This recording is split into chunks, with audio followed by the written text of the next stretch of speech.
European Union countries are inching towards a deal this week on a price cap on Russian oil, a way to adjust the cap in future, and on linking it to a package of new sanctions against Moscow over its invasion of Ukraine, diplomats said on Tuesday. The deadline for a deal is December 5 because that is when the EU's own full embargo on purchases of Russian seaborne oil, agreed at the end of May, kicks in. The price cap, a softer measure proposed by the Group of 7 nations, is supposed to replace the tougher EU plan to protect global supply and prevent a price surge, but there is disagreement among the 27 EU countries on the level of the cap. Consultations have been ongoing since last Wednesday and we are inching towards an agreement. We are closer and closer, one senior EU diplomat involved in the negotiations said.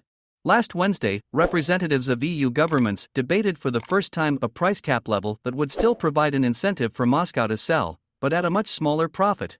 The G7 proposal, presented to EU governments by the European Commission, was a price cap in the range of $65 to $70 per barrel, a level that diplomats said was fixed in September when Russian oil traded at $68 to $76 per barrel on the market.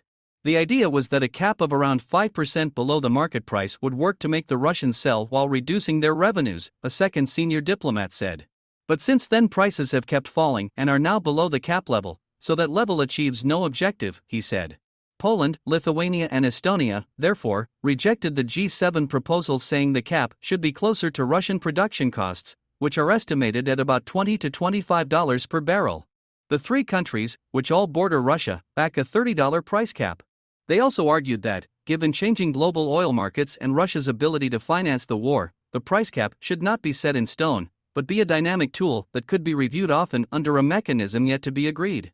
They also noted that revenue assumptions in the Russian budget for 2023 were based on oil prices at $65 per barrel, so setting the price cap at that level would do nothing to curb Moscow's ability to finance its war on Ukraine.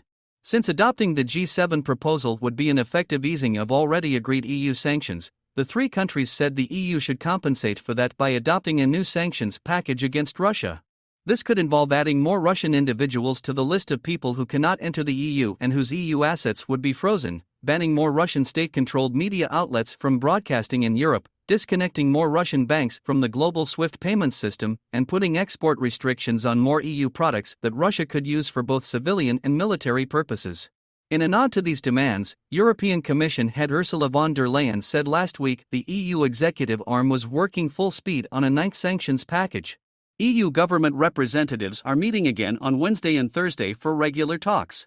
The oil price cap has not been added to their agenda, but still could be, diplomats said.